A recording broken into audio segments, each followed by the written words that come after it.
오늘의 말씀 이사야서 55장 1절부터 8절까지 보겠습니다. 오호라 너희 모든 목마른 자들아 물로 나아오라. 돈 없는 자도 오라. 너희는 와서 사 먹되 돈 없이 값 없이 와서 포도주와 젖을 사라. 너희가 어찌하여 양식이 아닌 것을 위하여 은을 달아주며 배부르게 하지 못할 것을 위하여 수고하느냐. 내게 듣고 들을지어다. 그리하면 너희가 좋은 것을 먹을 것이며 너희 자신들이 기름진 것으로 즐거움을 얻으리라. 너희는 귀를 기울이고 내게로 나와 들으라. 그리하면 너희의 영혼이 살리라. 내가 너희를 위하여 영원한 언약을 맺으리니 곧 다윗에게 허락한 확실한 은혜이니라. 보라 내가 그를 만민에게 증인으로 세웠고 만민의 인도자와 명령자로 삼았나니 보라 내가 알지 못하는 나라를 내가 부를 것이며 너를 알지 못하는 나라가 내게로 달려올 곳은 여호와 내 하나님 곧 이스라엘의 거룩하신 이로 말미암음이니라. 이는 그가 너를 영화롭게 하였느니라. 너희는 여호와를 만날 만한 때에 찾으라. 가까이 계실 때에 그를 부르라. 악인은 그의 길을 불의한 자는 그의 생각을 버리고 여호와께로 돌아오라. 그리하면 그가 긍휼히 여기시리라. 우리 하나님께로 돌아오라. 그가 너그럽게 용서하시리라. 이는 내 생각이 너희의 생각과 다르며 내 길은 너희의 길과 다름이니라. 여호와의 말씀이니라. 아멘. 주님의 놀라우신 은혜가 늘 함께 하시기를 바랍니다. 옛날 시장 가면 바람만 불면 먼지가 휘날리죠. 그래도 사람들이 모여듭니다. 왜냐하면 시장이니까 사람들이 이것저것 사기 위해서 모여들죠. 오늘 이사야서 55장을 말씀을 맨 처음 들은 청중들 역시 시장을 자주 다니는 사람들이었겠죠. 이들의 시장은 이제 바벨론에 있었어요. 바벨론 포로로 생활하면서도 유대인들은 또 그곳에서 삶을 영위했고 그들 역시 이 시장에 많이 나갔을 것입니다. 바벨론의 시장을 한번 상상해 보세요. 그 메소포타미아의 그 넓은 평지에 있었던 바벨론이기 때문에 바벨론은 그 보리와 밀이 이제 주산지였습니다. 그러다 보니까 보리와 밀이 주산지다 보니까 맥주가 아주 오래전부터 일반 사람들이 먹었던 그 음료 가운데 하나였어요. 뿐만 아니라 우리가 가끔 먹는 대추야자 있죠. 대추야자도 이곳에서 굉장히 많이 나왔습니다. 그러니까 일반 사람들은 맥주와 대추야자와 뭐 그 외에 여러 가지 것들을 먹으면서 그리고 또 그것을 시장에서 사면서 살았던 시대입니다.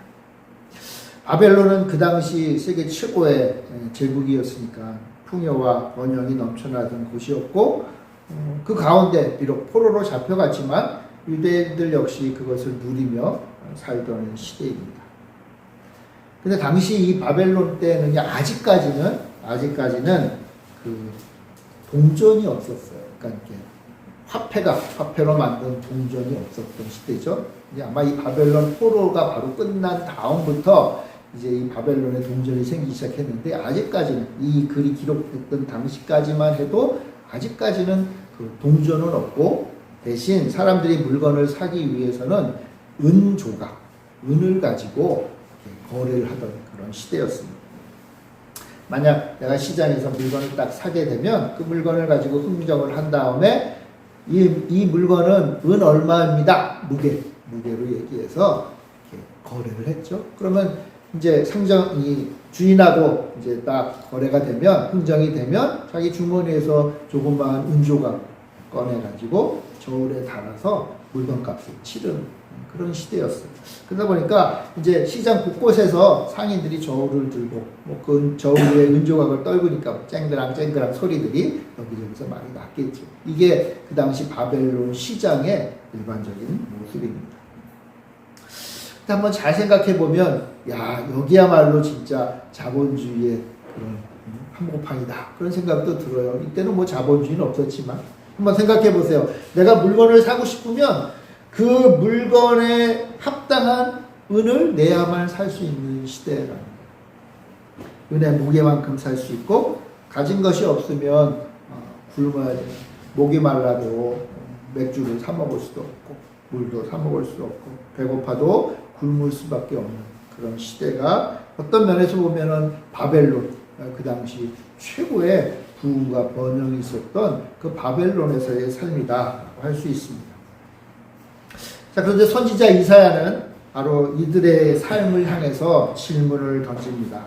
2절 말씀에 기록되어 있는데요. 보면은 너희가 어찌하여 양식 아닌 것을 위하여 은을 달아주며 배부르게 하지 못할 것을 위하여 수고하느냐.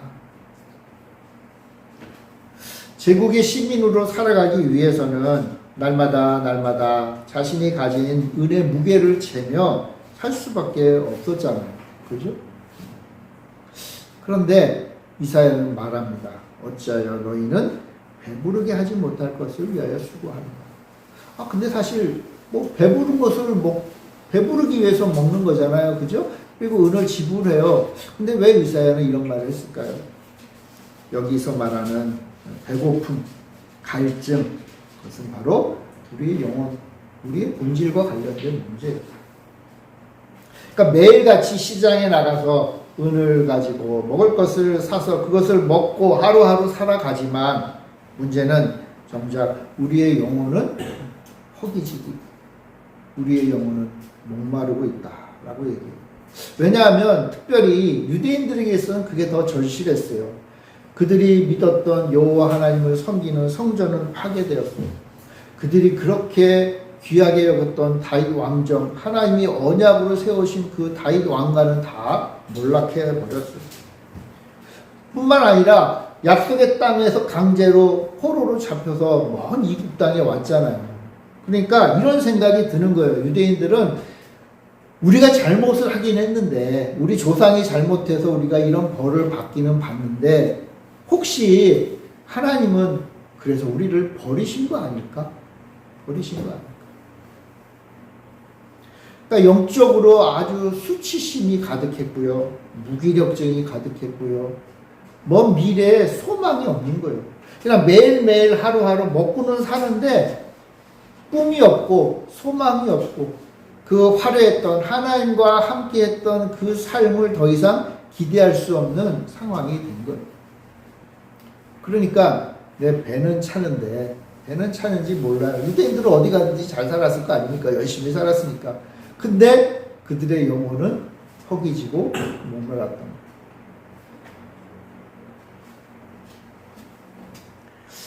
우리의 현실도 이렇게 크게 다르지는 않지요. 우리도 역시 현대의 거대한 시장 속에서 살아갑니다. 그리고 놀랍게도 우리는 우리의 삶의 현장에서 끊임없이 은을 달아 지불하고 있습니다. 내가 필요로 하는 무엇인가를 얻기 위해서 내 주머니 속에 있는 은을 꺼내 시장 저울에 달아요. 오늘날 은을 달지는 않지만 우리는 우리 시대의 은을 사용해요. 우리 시대의 은이 뭔지 아세요? 지폐. 요즘은 카드죠, 카드. 아니면 스마트폰에 들어있는 그 애플리케이션을 통해서 우리는 오늘날도 끊임없이 내가 필요로 하는 것을 얻기 위해 은을 달고 있는 시대예요. 내가 은이 없으면 못 사는 거죠. 내가 지불할 은이 없으면 배고프고 힘들고 어렵게 살아가는 거예요. 그 시대나 오늘 이 시대나 끊임없이 은을 추구하는 시대예요. 어떤 면에서 보면 돈도 은이고 우리가 가지고 있는 화려한 스펙들도 다 은이라고 할 수 있겠죠. 그러면서 그 은 조각을 저울에다 올리면서 하나님 믿는 백성들이 이런 말을 할 수도 있을 것 같아요. 야, 이 정도면 나도 배부르게 먹고 살 수 있겠구나. 이 정도면 내가 교회에서 그래도 남 부끄럽지 않게 할 수 있겠구나. 이 정도면 내가 우리 자녀들에게, 우리 부모에게 부끄럽지 않게 살 수 있겠구나. 그런 생각들을 하면서 끊임없이 은을 저울 위에 올려놓는 거예요. 그 결과는 무엇입니까? 그 결과는 우리 예수님도 말씀하셨지만 그 결과는 수고하고 애쓸수록 우리는 더 깊은 갈증을 느끼는 더 깊은 갈증. 물론 세상이 주는 양식도 필요하죠. 그래서 시장 가서 맨날 먹을 거 사오는 거예요. 그죠? 그러나 문제는 그 세상이 주는 양식은 우리를 잠시 만족시킬 뿐 본질적인 우리의 목마름과 배고픔을 해결하지 못해요. 왜 그렇습니까? 정확하게 말하고 있어요. 뭐냐면 우리가 구하는 것, 우리가 은을 주고 구하는 것은 모두 진정한 양식이 아니라는 거예요. 진정한 양식이 아니다.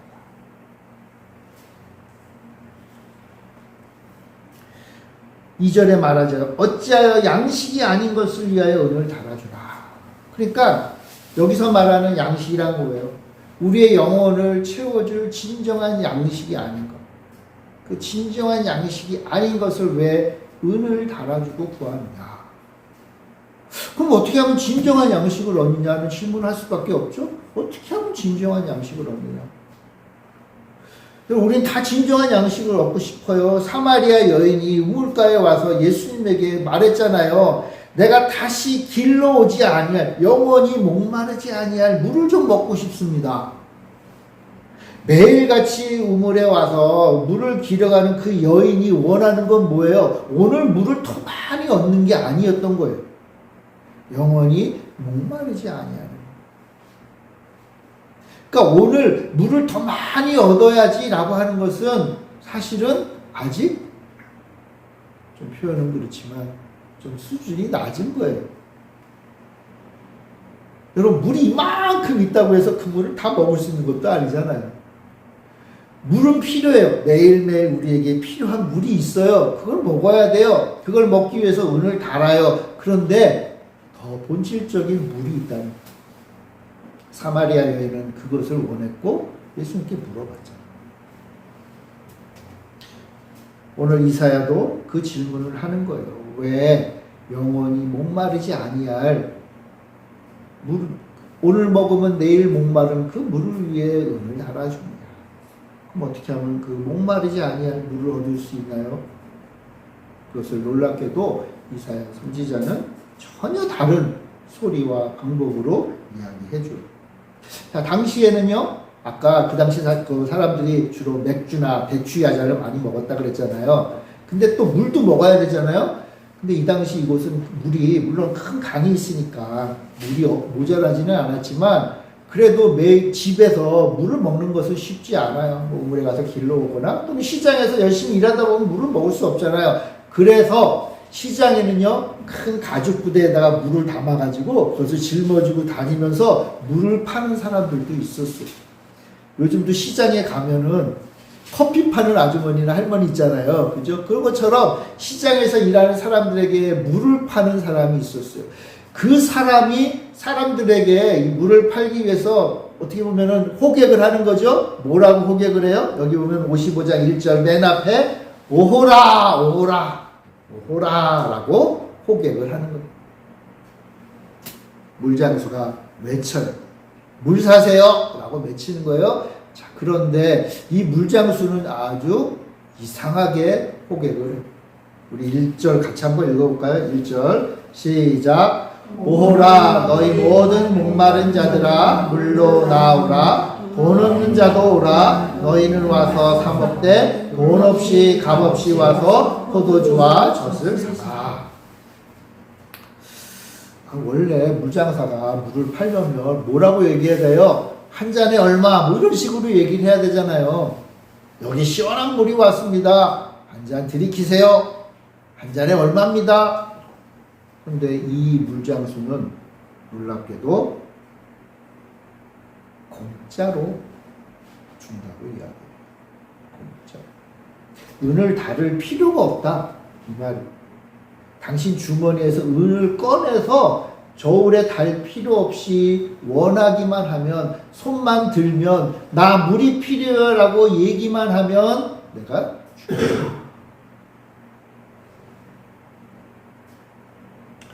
시장이 가장 계산적인 곳이잖아요. 그죠? 그런데 가장 계산적인 그 현장에 지극히 계산적이지 아니한 희한한 초대가 있는 거예요. 원래 물과 포도주, 기타 맥주 이런 거 다 은을 달아 지불해야만 얻을 수 있는 유료 상품이에요. 근데 하나님은 돈 없는 자를 부르신다. 돈 없는 자. 이건 그저 단순히 값이 싸다는 뜻이 아니에요. 여러분, 이거 굉장히 중요한 거예요. 이 물은 싼 물이 아니에요.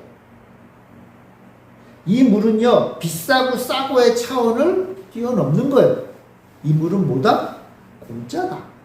공짜다. 가끔 사람들이요, 이 공짜와 싼 것을 구별을 못해요. 근데 이 물은 뭐다? 공짜다. 근데 왜 이 물장수가 이렇게 자기가 이렇게 푸대에 짊어지고 있는 물을 이걸 왜 공짜로 팔까요? 곰곰이 생각을 해봤어요. 왜 공짜로 팔지? 미쳤나? 아니, 이 물장수를 어떻게 하려고?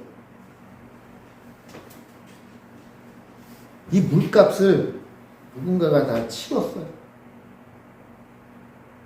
가끔 그런 일이 있었을 것 같아요. 그러니까 그 시장에 높으신 분들 있잖아요. 그죠? 그 시장에 어떻게 보면 존경받는 인물들이 있잖아요. 그러면 어떻게 해요? 아, 날도 무덥고 여기 시장에서 일하는 내 백성들이 힘들어해요. 그럼 어떻게 해요? 자기 사절을 딱 재산을 내서 오늘 우리 이곳에서 일하는 상인들한테 물 한 접시씩 다 그냥 한 잔씩 다 돌려. 세상 말로 한번 쏘는 거죠. 그죠? 그럼 어떻게 돼요? 그 물값이 치러졌어요. 그러니까 이제 물장수는 어떻게 해야 돼요? 물값을 받았어요. 그럼 그 다음에 어떻게 해야 되죠? 이 물을 오히려 더 빨리 사람들한테 빨리 나눠줘야죠. 그죠? 빨리 나눠줘야 돼요. 그거 질질 가지고 있어봤자 자기만 힘들지. 어떻게 해야 돼요? 빨리 나눠줘야 돼요. 다 빨리. 더 이상 은조각이 필요 없고요. 이미 이 물값이 다 치러졌어요. 이 물을 먹을 수 있는 자격? 굳이 자격이라면 이거 하나밖에 없어요. 목마르고 배고픈 것밖에 없어요. 목마르고 배고파서 근데 그 목마름과 배고픔을 해결할 수 없는 돈 없는 것, 그것이 이 물을 먹을 수 있는 유일한 자격이에요. 글쎄요, 아마 돈 있는 사람들은 자존심 상해서 안 먹을 수도 있어요. 그죠? 내가 돈 내고 먹지 뭐. 그러니까는 가난하지 않은 사람들, 심령이 가난하지 않은 거예요. 그럼 어떻게 해요? 그 물을 안 먹어요. 근데 심령이 가난해요. 이 은이 없어요. 그런 사람들은 어떻게 해요? 그 물을 찾을 수밖에 없죠. 먹을 수밖에 없는, 달라고 할 수밖에 없는 거예요. 앞에 가서 손을 벌리고 이 물을 주세요. 내가 이거 먹어야 살 수 있어요. 라고 할 수 있다는 거예요. 이것이 바로 은혜의 초대예요. 그럼 이게 은혜예요. 은혜. 하나님이 우리에게 주시는 은혜. 하나님으로부터 여러분 은혜 받으셨죠? 하나님이 주신 은혜를 맛보셨죠? 하나님이 주시는 은혜는요, 100이면 100 다 이래요.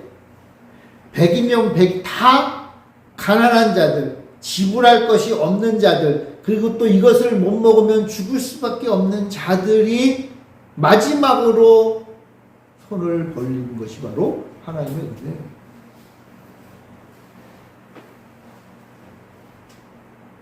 그러니까 하나님이 우리에게 은혜를 주실 때 우리의 자격을 보시는데 딱 하나를 봐요. 우리의 무능력함을 봅니다. 좀 다른 말로 하면 우리 돈에 은이 없습니다. 주머니에 은이 없는 사람들, 그 사람들에게 물을 주시는 거예요. 그리고 그들을 초대하시는 거예요. 물 먹어라. 와서 물 먹어라. 와서 이 생수를 마셔. 혈통이나 신분이 아니라 하나님의 말씀을 듣고 그분께로 나오는 모든 사람들에게 하나님이 주시는 선물이 바로 물이. 여러분, 이 본문의 말씀은요, 그러니까 돈 없는 사람, 힘이 없는 사람, 가난한 사람이 양식을 얻는 방법이에요. 그리고 이것은요, 먼 훗날 우리 예수님에 의해서 성취되었어요. 예수님께서요, 광야에서 예수님을 좋아해서 쫓아왔던 그 모든 백성들, 배고픈 백성들에게 무엇을 주셨죠? 떡을 주셨죠? 그죠? 먹을 걸 주셨어요. 백성들이 앉아서 예수님 말씀 듣다가 집에 가기 못해가지고 이제 다 꼴쩍꼴쩍 굶으면서 말씀 듣고 있잖아요. 예수님 보고 불쌍히 여기셔서 어떻게 하셨어요? 너희가 가지고 있는 것을 줘라 그랬잖아요. 그 예수님 그 많은 사람들을 먹이셨어요. 예수님이 오병이어 할 때 거기 있는 사람들에게 떡과 먹을 것, 물고기를 주고 돈 받으셨나요? 돈 받았다는 얘기 없잖아요. 그죠? 돈 낼 사람도 거의 없었을 것 같아요. 뭐가 있겠어요? 그 당시 사람들은 하루 벌어 하루 먹고 살았던 사람들이 대부분이었으니까. 그러니까 예수님 말씀 듣다 보니까 오늘 돈 벌 일도 못하고 오늘 먹을 일도 못하고 그냥 예수님 쫓아왔던 사람들이에요. 그러니 어떻게 해요? 예수님이 은혜를 베푼다고 해서 뭐 예수님께 드릴 게 없는 사람들이, 가난한 사람들이, 한마디로 말해서 가난한 사람들. 그리고 그들에게 우리 예수님은 먹을 것을 주셨어요. 그래서 요한복음에 보면요, 예수님은 나는 생명의 떡이다, 나는 생명의 물이다, 생수다 라고 말씀하세요. 예수님의 생명의 떡, 생명의 물, 당신의 모든 것을 우리에게 주실 때 우리에게 거기에 대한 대가로 뭘 달라고 하지 않으셨어요. 사실 드릴 것도 없어요. 드릴 것도 없어요. 그저 그 얘기 듣고 예수님께로 와서 물 먹고 떡 먹고 예수님의 피와 살을 먹고 살아가는 거예요. 예수님은 우리를 잔치로 초대하신 거예요. 그러니까 하나님의 백성들은요, 세상의 방법, 은을 달아줘야만 무엇을 얻을 수 있는 그 바벨론의 모습을 버리고 예수님이 펼쳐놓은 그 값없는 은혜의 잔치에 돈 없이 값 없이 가야 된다. 돈 없고 낼 것이 없는 사람들을 우리 하나님 부르시는 거예요. 그래서 예수님이 제자들을 통해서 시장에 가서 사람들을 불러 모으라고 했을 때 돈 있는 사람, 뭐 바쁜 사람, 뭐 해야 될 수 있는 사람은 하나도 안 왔잖아요. 누가 왔어요? 거지들이 왔어요. 아무것도 없는 사람들이 왔어요. 왜요? 그 사람에게 바로 물과 생명을 주시는 거예요.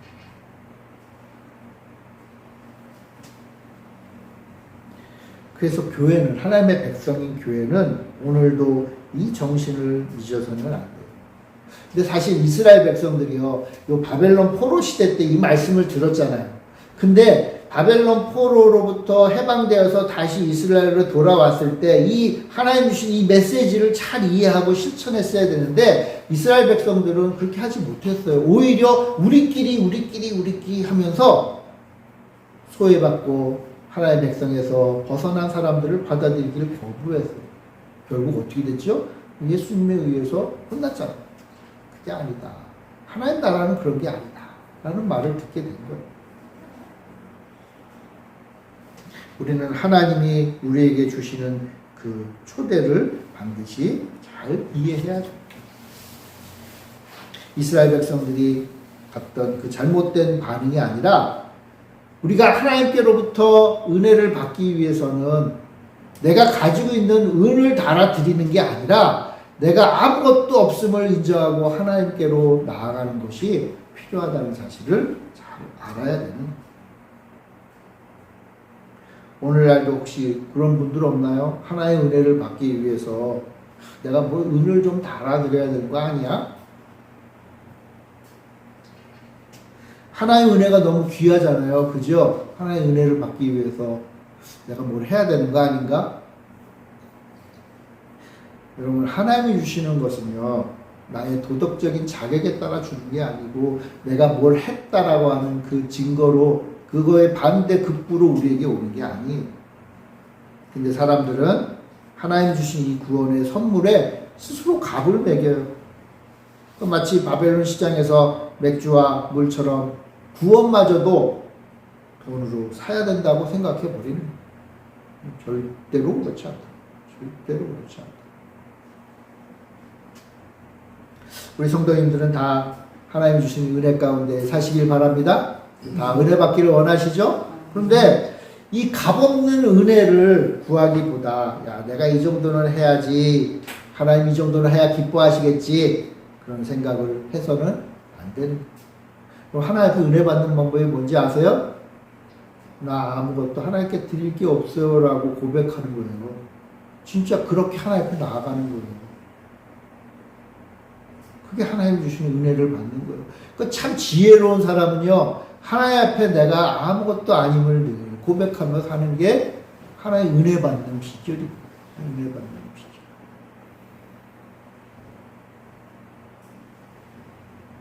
왜냐하면 하나님은 다른 분입니다. 다른 분.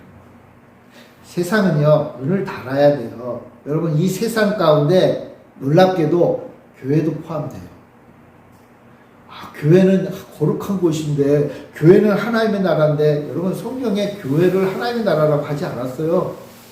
교회를 거룩하지라고 얘기하지도 않았어요. 교회는 어떤 곳인지 아세요?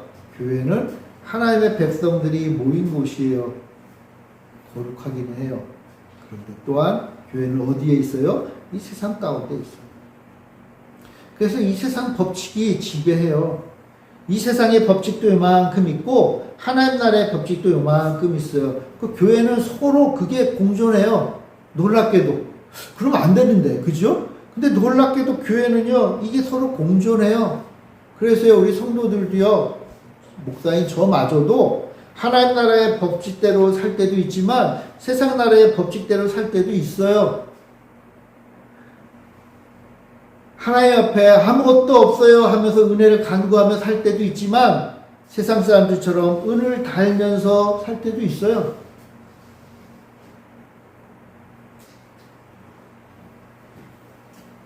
왜냐하면 교회는 세상과 비슷한 면이 있기 때문에.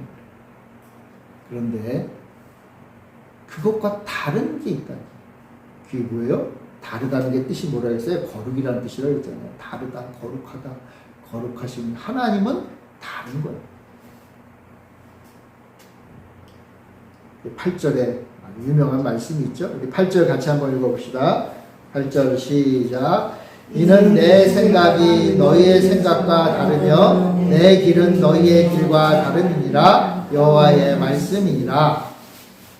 생각이 다르고 길이 다르고 방법이 다르다. 한마디로 말해서 우리 하나님은 어떤 분이다? 다른 분이다. 다른 분이다. 다른 분이 우리에게 초대를 하시는 거예요. 다른 분이 우리에게 선물을 주시는 거예요. 다른 방법으로, 다른 길로, 다른 생각으로 우리를 인도하시는 거예요. 우리의 필요를 채워주시는 거예요. 그러니까 정말 중요한 것은요, 하나님은 다르다. 그럼 하나님이 다르세요. 그러니까 그 다른 하나님의 방법에 우리가 좀 익숙해져야 돼요. 하나님의 방법을 우리는 좀 배워야 돼요. 우리는 그동안 계속 은을 달아주며 사는 세상에 살았고 그 방법대로 살았는데 이제 하나님을 만나고 하나님의 은혜를 경험한 다음에는 뭔가 다른 세상의 방법과는 다른 은을 달아주던 방법과는 다른 가난한 자에게 없는 자에게 텅텅 빈 자에게 채워주시는 하나님의 은혜를 그 방법을 배워야 돼요. 그래서요 신앙생활을 할 때도요 다른 사람들 성도들과 잘 어울리고 교회 생활 잘하고 목사님과 잘 지내고 예배 잘 드리고 다 좋아요. 그게 다 필요해요. 그런데 그것과는 다른 하나님을 만나고 하나님의 방법을 배우고 하나님이 주시는 공짜 은혜를 맛보는 과정도 필요한 거예요. 또 배우는 거예요. 배우는 거예요. 그래서요 우리 교회 말고 또 다른 교회 성도님들하고 한 5분만 얘기해보면 딱 알아요. 뭘 아는가 하면 이 성도님이 아직도 은을 달아주는 방법만 알고 계신지 아니면 공짜로 받는 법도 알고 계신지 얘기해보면 알아요. 공짜로 받는 법을 잘 알아요. 아니 공짜로만 받는 것 무엇인지를 알아요. 그분은 어떤 분이에요? 하나님의 은혜를 아는 거예요. 하나님의 은혜를 아는 거예요. 우리 성도님들은 다 공짜 좋아하시죠? 공짜로 받아보셨나요? 공짜 좋아야 됩니다, 여러분. 한번 따라해보세요. 공짜가 최고다. 공짜가 최고예요. 하나님이 우리에게 공짜로 주세요. 달라고 하는 거 주세요. 은혜를 주시고 기쁨을 주시고 평강을 주시고 이 땅에서 승리하며 살 수 있는 방법을 주시는 거예요. 어떻게 주시죠? 하나님 앞에 나 없어요 라고 나올 때 주신다는 거예요. 내가 아무리 생각해도 제 주머니가 텅텅 비어있네요. 좀 채워주세요. 그러면 주신다는 거예요. 근데 내 주머니가 가득 차고 내 주머니에 뭐가 있는데 하나님 내 주머니가 좀 차 있는데 뭐 좀 더 주시면 주시고 말면 말고 이러면은 그것은 은혜 받는 방법이 아닙니다. 왜냐하면 하나님은 다르신 거예요. 하나님이 다르시다는 건 매우 큰 위로가 돼요. 우리에게. 하나님이 다르신 건요, 바로 우리의 무능력 때문에 하나님의 능력이 제한되지 않는다는 위로예요. 우리는 우리 주머니에 뭘 채워야 되잖아요. 근데 우리가 우리 주머니 채우기 쉬워요? 불가능하잖아요. 쉽지 않거든요. 물론 능력 있는 사람은 주머니 가득 채울지 모르지만 거의 대부분의 사람들이 우리 주머니 채우기 쉽지 않아요. 절망하잖아요. 좌절하잖아요. 근데 우리의 절망, 우리의 무능력, 우리의 부족함이 하나님이 우리에게 주시는 그 은혜를 제한하지 않는다는 거예요. 그러니까 내가 좀 부족해도 하나님이 나에게 주시는 풍성한 은혜는 줄어들지 않아요. 내가 좀 능력이 있어도 하나님이 나에게 주시는 은혜가 변하지 않아요. 그러니까 내가 능력이 있고 없고와는 무관한 거예요. 하나님이 주시는 은혜는 달라요. 우리의 능력과 달라요. 우리의 상황과 달라요. 그러니까 하나님이 다르다는 것은 우리에게 복된 거예요.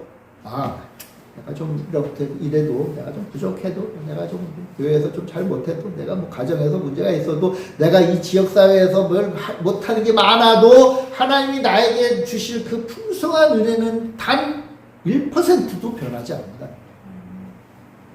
그게 뭐예요? 하나님이 다르시니까. 우리와 다르니까. 하나님의 은혜는요, 우리의 절망적인 상황에 갇히지 않아요. 이스라엘이 그랬어요. 이스라엘이 지금 매우 절망적인 상황이거든요. 근데 놀랍게도 하나님은요, 이 이사야서 55장에 기록된 얼마 후에 고레스라고 하는 페르시아의 왕, 이방인이 그 왕을 통해서 이스라엘을 팔레스타인 가나안 땅으로 옮겨버려요. 말도 안 되는 일이거든요. 상상할 수 없는 일이에요. 이스라엘이 돌아가기 위해서 계획을 세우고 준비한 것도 없어요. 다시금 다윗 왕조를 중심으로 모여서 계획을 세우고 아무것도 없었어요. 근데 갑자기 놀랍게도 유대인들이 너무나 놀라서 고레스를 메시아라고 부를 정도였어요. 놀랍게도 하나님은 내 지금까지의 그 상황을 뒤집고 은혜를 왕창 부어주시는 거예요. 하나님의 은혜는요, 이렇게 오는 거예요. 하나님의 은혜는요, 은혜의 단비가 비가 저 멀리서 오는 구름처럼 보일 때도 있지만 대부분 우린 그걸 못 봐요. 엘리야 선지자니까 본 거예요, 사실. 우린 못 봐요. 근데 어느 날 갑자기 우리에게 쏟아져요. 왜요? 왜냐하면 하나님은 우리와 다르시니까. 그리고 하나님이 우리와 다르시기 때문에요. 심지어 우리가 하나님 앞에 죄를 짓고 하나님 앞에 합당치 않은 삶을 사는 그러한 상황에 놓일지라도 그래서 하나님 우리를 버리지 않으셨는가라고 우리가 좌절하고 낭망하는 그 순간에도 하나님은 우리에게 은혜를 주세요. 좀 다른 말로 말하면 하나님은 옹졸하게 보복하는 분이 아니에요. 쪼잔한 분이 아니라는 뜻이에요. 하나님은 우리를 사랑하시기로 결심했기 때문에 우리의 상황과 여건을 보지 아니하시고 당신의 뜻을 이루시는 거예요. 가끔 사람들은 오해를 해요. 이런 말을 하면 하나님 앞에 죄를 지어도 하나님이 원치 않은 일을 해도 하나님은 우리에게 넘치는 은혜를 주십니다. 그럼 다들 막 괴로워요. 참 이상해요. 제가 어느 딴 교회 가서 그렇게 설교를 했거든요. 그랬더니 장로님이 막 핏대가 오르셨는지 어떻게 그런 일이 있냐고 막 목사님 그럴 수 없다고 얘기를 하는 거예요. 아니 하나님 앞에 죄를 지었는데 어떻게 하나님이 은혜를 주시냐. 말도 안 된다. 내가 그랬어요. 그 말도 안 되는 말이 말이 안 된다. 여러분 이해가 가세요? 내가 하나님 앞에 올바로 살지 않아요. 하나님 뜻대로 안 살아요. 세상 말로 개판 5분 전이에요. 근데 하나님이 나에게 주시기로 계획하시고 작정하시는 그 은혜는 줄어들지 않아요. 이해가 됩니까? 안 되죠? 우리 다 같이 장로님들처럼 이해가 안 돼요. 근데 성경은 말해요. 왜 그럴까요? 왜 하나님은 그러실까요? 왜냐하면 하나님 우리와 다르거든. 우리는 뭐 좀 잘못하면 거기에 대한 화도 나고 벌 줘야겠다. 좀 다시 잘 고쳐야겠다. 뭐 이런 생각으로 해서 줄 은혜를 줄이잖아요. 그죠? 근데 하나님은 안 그래요. 우리와 달라요. 뭐가 다른지 아세요? 하나님은요, 우리처럼 마음이 왔다 갔다 하는 분이 아니에요.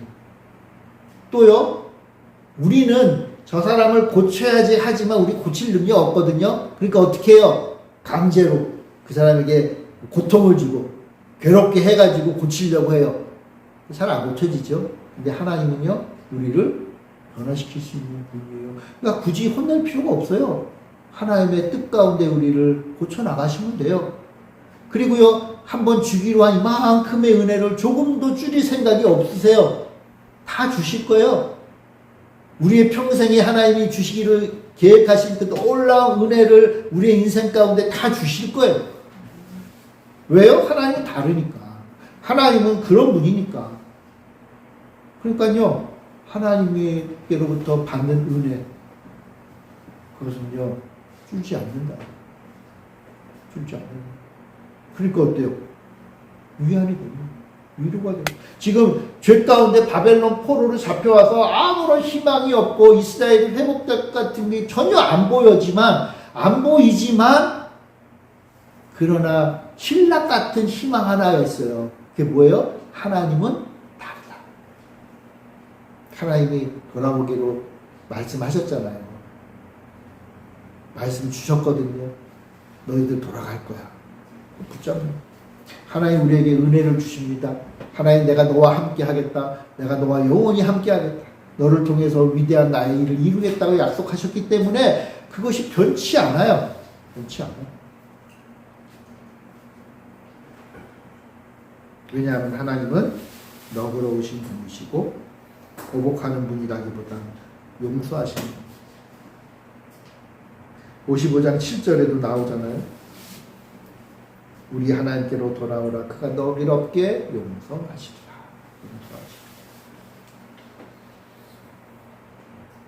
뿐만 아니라 우리 하나님이 다른 게 있어요. 하나님은 능력자세요. 여기 보면 이사야서 55장 10절에 보면 약간 생뚱맞은 비유가 나와요.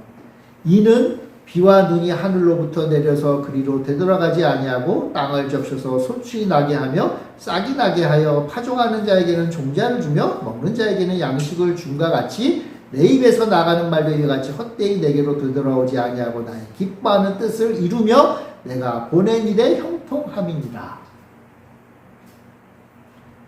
그러니까 하나님은 한 번 하신 말씀을 허투루 하지 않으신다. 반드시 결과를 보신다. 결과를 보신다. 여러분 하나님이 우리를 당신의 품으로 부르셨단 말이에요. 당신의 자녀를 삼으셨잖아요. 그것은요 우리를 향하여 씨를 뿌리신 거거든요. 그 씨를 통해서 그냥 씨가 그래 거기서 잘 있다가 그냥 뭐 끝나는 그렇게 씨를 부리는 분이 아니라는 거예요. 하나님이 우리를 부르신 이유는 당신의 백성 삼으신 이유는 지금 이렇게 열매 맺는 교회에 모여서 말씀도 배우고 기도도 하고 찬양도 하고 성도들과 함께 교제를 나누고 하나님 앞에 은혜 받게 하시는 것은 분명한 뜻이 있는 거예요. 목적이 있는 거예요. 그리고 그것을 반드시 이루신다.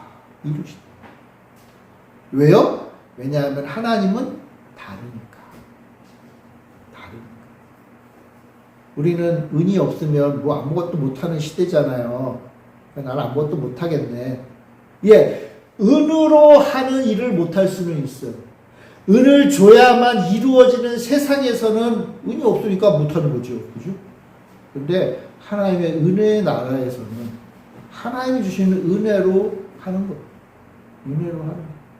그렇기 때문에 우리가 못할 일이 없어요. 못할 일이 없어요.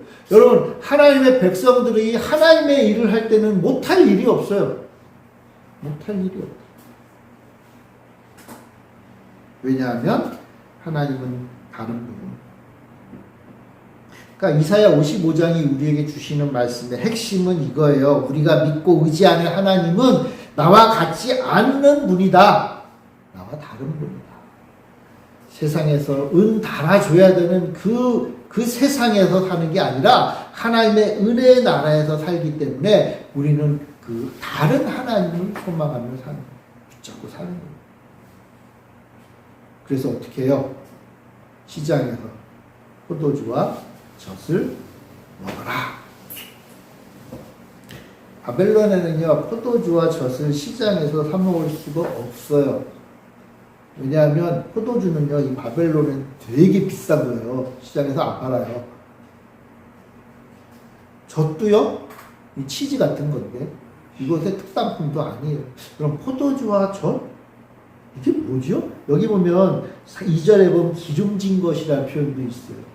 이 포도주와 젖과 기름진 것은 이스라엘 백성들이 가나안 땅에서 먹던 거예요. 바벨론에서 지금 먹고 있는 게 아니에요. 그러나 하나님이 주시는 것, 가나안 약속의 땅에서 먹는 것을 내가 주겠다. 누구에게? 가나안 자들. 하나님이 주시는 것을 받아 먹는 거예요. 하나님이 주신 약속의 땅에서 먹을 것을 먹고 사는 거예요.